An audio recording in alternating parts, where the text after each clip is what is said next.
أعوذ بالله من الشيطان الرجيم وقل ربي أعوذ بك من همذات الشياطين وأعوذ بك ربي أن يحضرون. Dan katakanlah, wahai Tuhanku, aku berlindung kepadamu dari hasutan syaitan-syaitan, dan aku berlindung kepadamu, wahai Tuhanku, supaya syaitan-syaitan itu tidak menghampiriku. Assalamualaikum warahmatullahi wabarakatuh.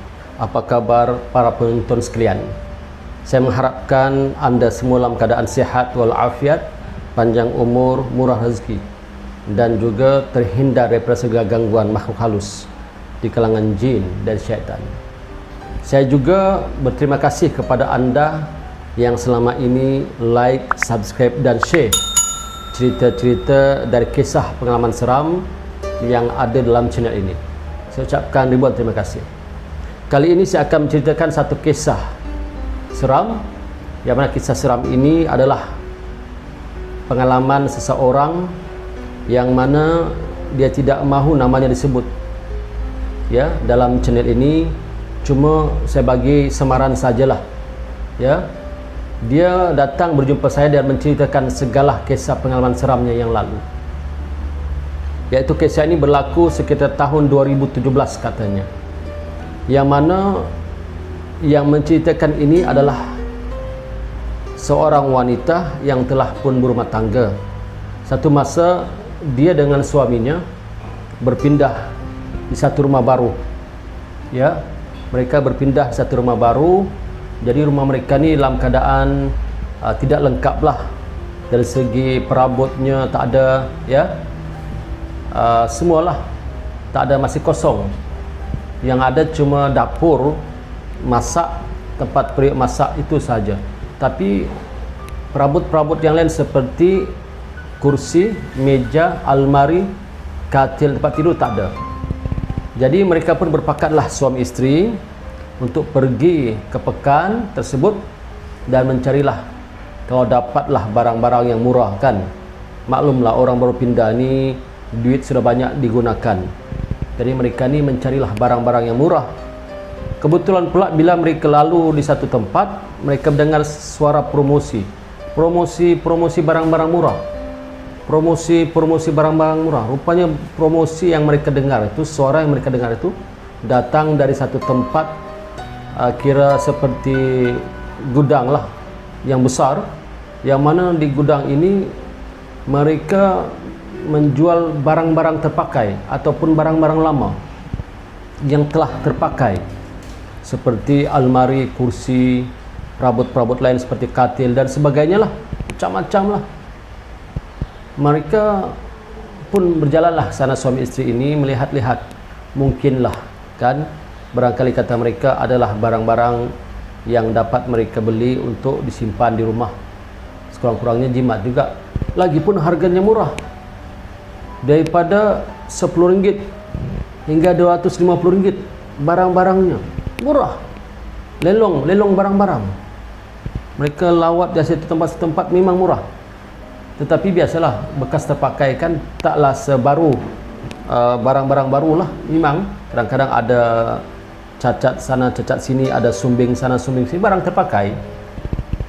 Ketika mereka lalu masuk ke tempat tu, si suami ni dengan si isteri rasa macam seronok, gembira sangat, sebab semua perabot-perabot rumah yang mereka kehendaki ada di situ. Semua perabot-perabot rumah yang mereka kehendaki ada di situ. Ya, maka mereka berpecah.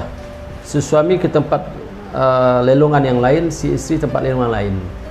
Maka ketika si isteri lalu satu tempat, dia nampak ada satu tempat yang tempat itu banyak katil-katil lama, barang-barang lama, tapi katil, semua katil kayu, ada katil besi, ada katil yang antik pun ada katil yang bercorak-corak macam-macam lah jenis katil. Maka si isteri ni ketika di jalan memerhatikan katil-katil itu, sebab mereka belum ada katil juga, dia ternampak satu katil yang agak unik daripada yang lain. Bila melihat harga tak mahal sangat, ya tak mahal sangat, lebih kurang RM100 harga katil tu. Dia kata katil ni murah, tapi bentuknya agak unik daripada yang lain. Dan seakan-akan si isteri ini seperti ditarik untuk datang ke situ. Bukan tidak ada katil-katil lagi yang menarik, tetapi si isteri ini terpesona dengan keunikan ukiran katil itu. Dalam keadaan dia menilai-nilai katil itu, tiba-tiba suami datang. Kenapa yang berkenan mau beli katil? Ya bang, dia kata. Lagipun kita tak ada katil bang. Saya rasa bagus kita beli ni bang. Berapa harganya? Tak mahal bang, cuma RM100. RM100? Iya bang. Okey, beli bang. Apa bang beli? Saya beli almari dan kursi lah untuk di ruang tamu. Cukuplah. Dan katil ni ya cukup. Maka mereka pun jumpalah dengan pihak penjual, dan bila dikira-kira di kalkulator, semuanya RM250 saja. Murahnya. Kata suaminya, yang kalau kita beli di kedai yang baru lah, perabot baru, mana tak bolehlah 250 ni. Campur dengan upah lori, jadi kurang 300 saja untuk dihantar ke rumahnya. Maka mereka pun baliklah ke rumah. Mereka balik ke rumah. Maka si isteri ini tak sabar menunggu, ya, kedatangan lori yang membawa perabot tu. Maka mereka pun membersihkan rumah, menyapu rumah dan sebagainya lah. Ialah orang baru pindah kan. Tiba-tiba dah sampai lori, maka mereka pun letaklah di tempat yang sesuai almari itu dan kursi, ruang tamu, meja makan, dan katil itu diletakkan dalam bilik tidur mereka. Seperti biasa kehidupan mereka. Selepas makan malam, selepas solat isyak, mereka sama-sama pasangan ini menonton TV pula. Mereka baru berumah tangga jugalah dan belum dikurniakan cahaya mata. Maka mereka pun menonton TV. Tak sedar-sedar jam telah menunjukkan hampir pukul 12 malam. Maka kata suami, yang jomlah tidur. Lagipun abang nak kerja besok ni. Letih pula tadi kan. Ya bang, saya pun letih lah bang. Maka mereka masuklah ke bilik tidur yang mana mereka telah resmikan katil yang baru dibeli tadi. Tetapi si isteri ini tak boleh tidur. Bukan masalah panas ke tidak, kipas hidup, dan rumah mereka pun dalam keadaan cuaca yang bagus, maknanya taklah panas. Isi ini terdengar seperti bunyi yang peliklah. Dia terdengar seperti ada suara kanak-kanak berlari di rumah tu. Kata suaminya, yang tidurlah yang. Tidurlah, abang besok nak kerja ni. Isteri kata, tak dapat tidurlah bang. Kenapa? Abang dengar tak? Macam ada budak-budak berlari lah di rumah ni. Yang ni mana ada, tak ada, tidurlah. Esok abang kerja ni yang. Tidurlah. Kata istrinya, yalah abang tidurlah dulu. Si isteri tak dapat tidur. Telinganya masih mendengar sesuatu seperti kanak-kanak berlari di ruang tamu itu. Ya, kejar mengejar, seperti bunyi kanak-kanak berlari bermain kejar mengejar, dan ada pula bunyi seperti guli.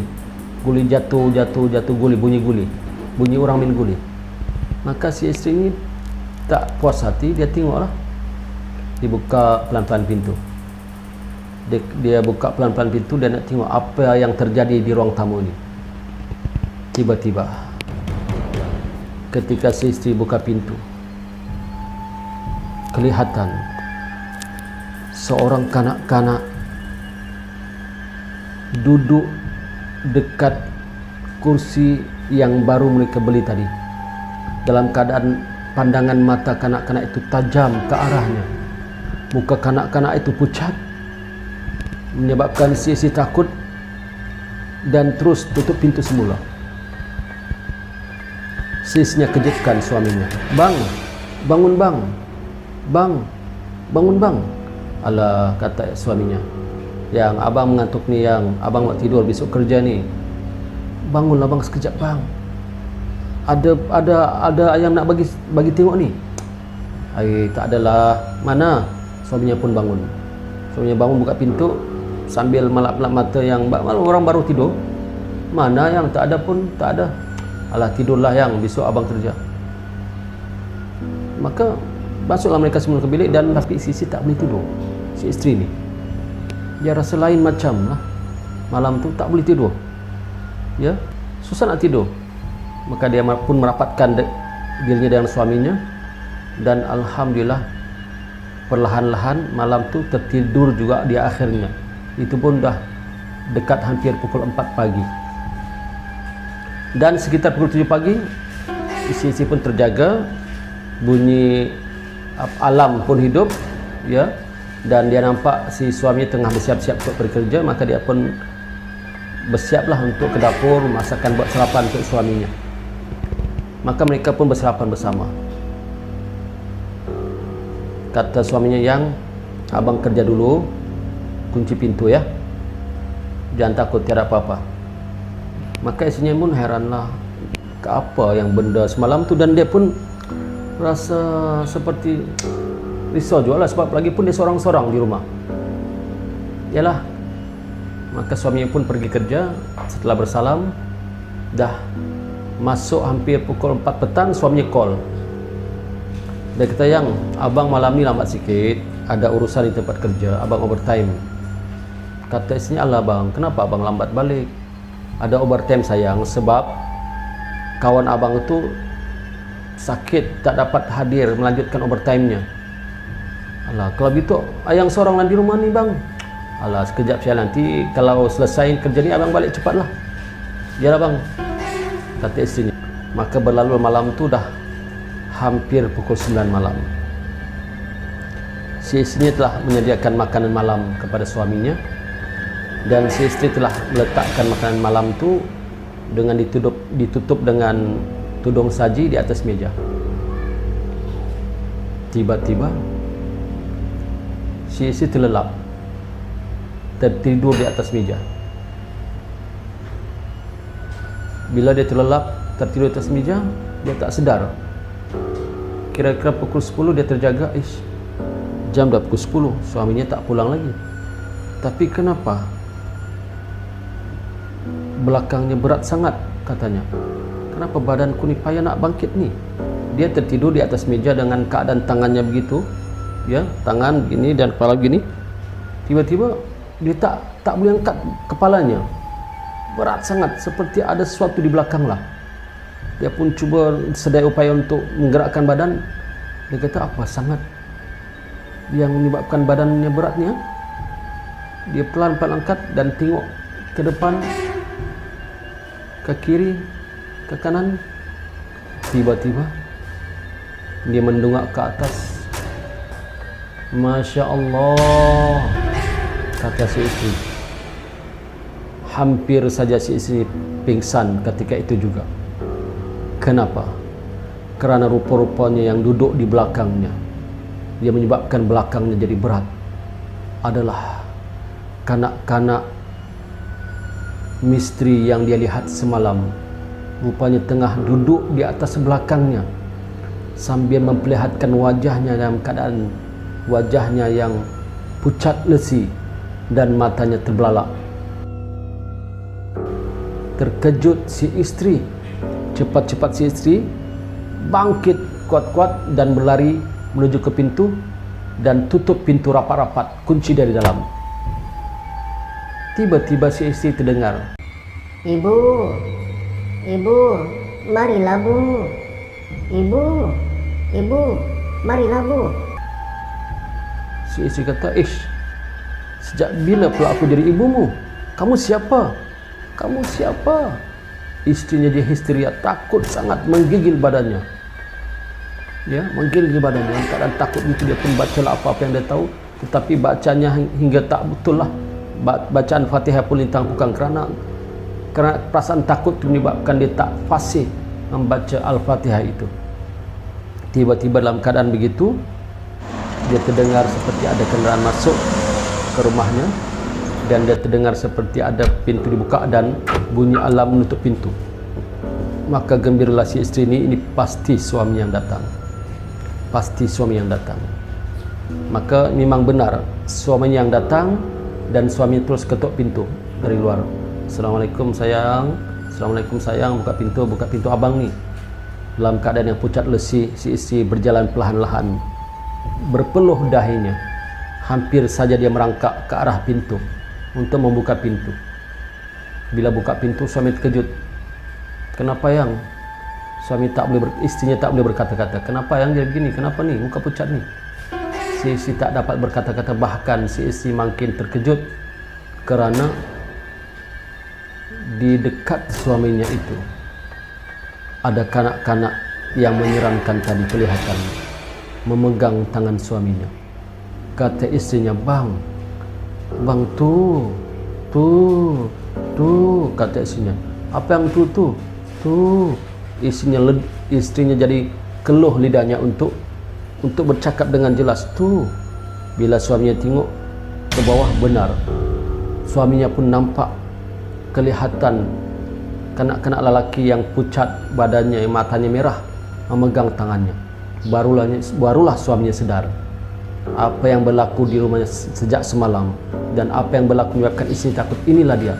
Lantas suaminya pun, apa ni? Siapa ni? Kata istrinya, itulah bang. Maka cepat-cepat suaminya merangkul istrinya, membawa turun dari rumah itu, terus ke naik kereta dan keluar di rumah. Di tengah perjalanan, istrinya terdiam tak bercakap, suami pun terdiam tak bercakap. Dengan isyarat sahaja suami dah faham bahawa itulah menyebabkan istrinya tak dapat tidur semalam dan itulah yang mengganggu mereka. Maka cepat-cepatlah suaminya pergi berjumpa dengan seorang ustaz di kawasan taman perumahan itu, yang mana ustaz ini terkenal dengan rawatan perubatan Islam. Maka diceritakanlah kisah yang berlaku di rumah itu. Kata ustaz tu, jangan tunggu lama, malam ni juga kita ke sana.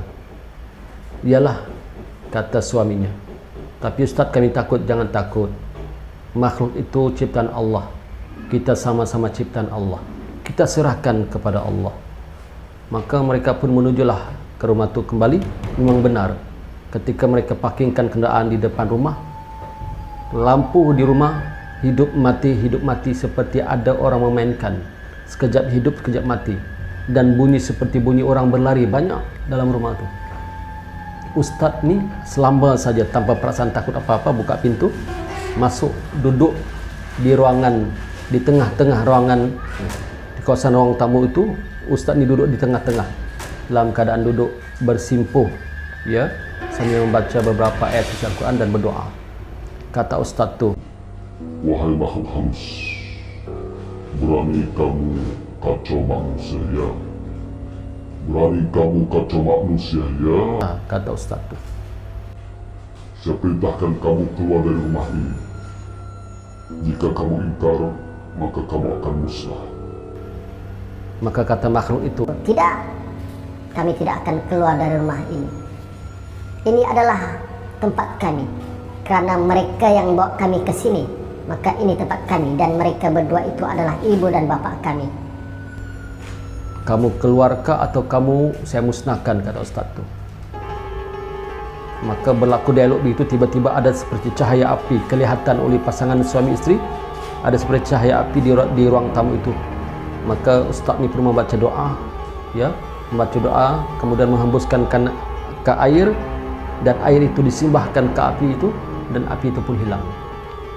Tiba-tiba rumah menjadi tenang semula. Lampu kelip-kelip, lampu yang hidup mati pun tak lagi, dan hidup terus, dan suasana yang menyeramkan itu pun hilang. Kata ustaz tu, masuklah kamu berdua, kerana makhluk halus ini telah binasa. Dia ingkar, kita musnahkan dia. Tetapi esok kamu pulangkanlah barang-barang lama ini, ataupun kamu buanglah ke laut, sebab saya bimbang nanti suku sakat keluarga-keluarga makhluk ini akan datang lagi mengganggu kamu, kerana ada barang yang kamu beli yang menyebabkan mereka datang. Maka si suami pun bertanya, Ustaz, dalam keadaan tergagap, suaminya bercakap, Ustaz, barang apakah yang menyebabkan mereka ikut kami? Maka Ustaz pun bertanya, apakah kamu kemarin ada membeli barang-barang daripada luar? Ada, kata suaminya. Yang mana? Tunjukkan kepada saya. Maka suaminya pun membawa ustaz tu satu persatu almari. Ustaz tengok almari ni tak ada apa-apa. Maka meja makan, ustaz tengok meja makan ni, ustaz scan tak ada apa-apa juga. Maka kursi di ruang tamu, ya, kursi itu dibuat dari kayu, semua kayu lah, barang kayu, almari kayu, katil kayu, meja kayu, kursi kayu. Kursi itu di scan oleh ustaz ni, dibacakan doa untuk mengesan kalau ada makhluk halus, gangguan tidak ada. Apalagi ada tak lagi barang? Ada, kata suaminya. Di mana? Di bilik ustaz, katil.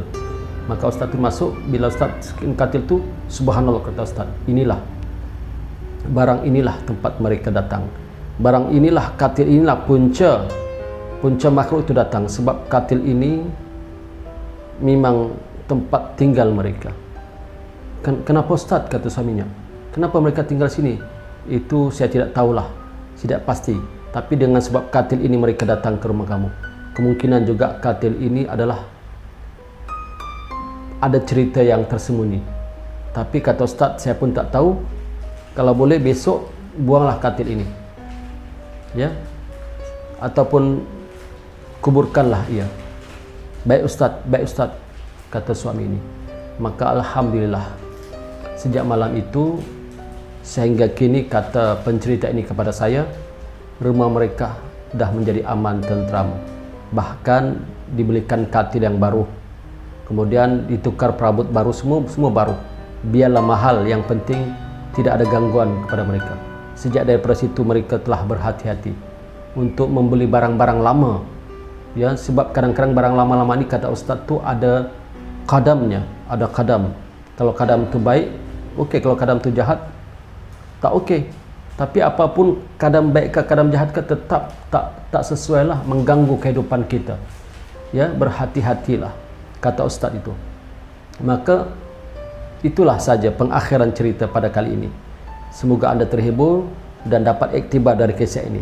Yang paling penting, tuan-tuan, adalah berdoalah siang dan malam.